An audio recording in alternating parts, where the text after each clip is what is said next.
এত সহজ না এইভাবে গণমুখী বাস্তবমুখী পরিকল্পনা করা। পরিবারের যিনি প্রধান নারী, তার স্বাবলম্বী হওয়ার পেছনে খুঁটি হয়ে দাঁড়ানোর জন্য জনাব তারেক রহমান পরিকল্পনা দিচ্ছেন, এটা মানুষের কাছে পৌঁছে দিতে হবে। এবার আসেন বাবার কথা। কৃষি নির্ভর জিডিপির সবচেয়ে বড় যে অংশ এই বাংলাদেশের, বাবাদের জন্য তিনি কি দিলেন?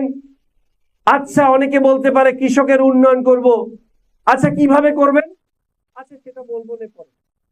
এই যে দিয়েছেন সেই বাবা, হতভাগা বাবা, কিভাবে তিনি স্বাবলম্বী হবেন, কিভাবে প্রত্যেকটা ইঞ্চি ইঞ্চি মাটিতে সোনার ফসল ফলবে, কি হলে সে সমস্ত দৈব দুর্বিপাক থেকে শুরু করে সমস্ত বিপদ আপদকে সে যাতে মোকাবেলা করে সে এই কৃষি নির্ভর বাংলাদেশের কৃষি পণ্যকে সে জিডিপিতে আরো কিভাবে ভূমিকা রাখতে পারে এবং কৃষক কিভাবে বাঁচতে পারে, সেই ব্যাপারে তিনি রূপরেখা দিলেন কৃষক কার্ডের মাধ্যমে।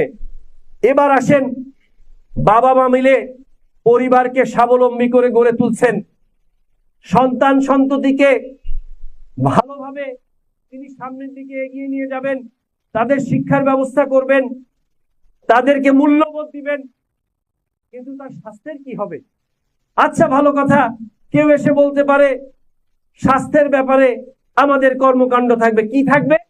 আচ্ছা, সেটা বলবো আমরা। জি না, আমরা শুধু ওই মুখের কথায় নয়, জনাব তারেক রহমান স্বাস্থ্যের ব্যাপারে এই 31 থেকে 8টা করলেন, তার মধ্যে স্বাস্থ্যের ব্যাপারে সুনির্দিষ্ট রূপরেখা দিলেন।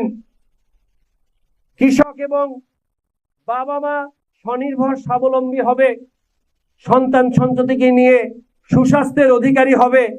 সুস্বাস্থ্যের অধিকারী সন্তান, এখন তো স্বাস্থ্য ভালো, শরীরে অনেক এনার্জি, এই এনার্জিটা বার্ন করার জন্য সে কি সারাক্ষণ মোবাইল টেপে নালে ঘোড়াঘাট যায়?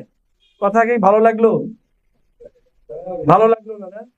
লাইভ হচ্ছে বাংলাদেশের অনেক জায়গা থেকে, হয়তো ঘোড়াঘাট বুঝবে না, যারা বোঝার বুঝে গেছে, তাদেরকে ঘোড়াঘাট থেকে ইউটার্ন দিয়ে ফিরিয়ে তাদেরকে এই এনার্জিটা বার্ন করে আরো সুস্বাস্থ্যের অধিকারী হওয়ার জন্য, নেতৃত্বের বিকাশ ঘটানোর জন্য এই ক্রীড়াতে উন্নয়ন করতে হবে।